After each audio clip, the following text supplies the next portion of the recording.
Hello everyone, and I would like to introduce a little bit about the machine behind me.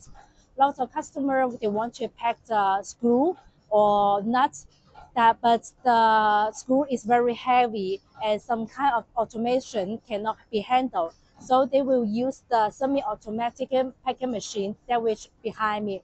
And so you can see here is the elevator. Uh, our customer will pull the hopper, but we put the screw here inside the hopper, and then we clicked on the elevator here.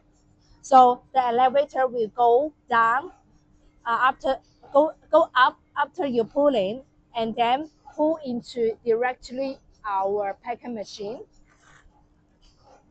and drop into our packing unit.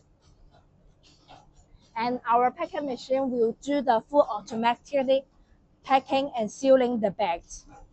And here how it comes the finished bag.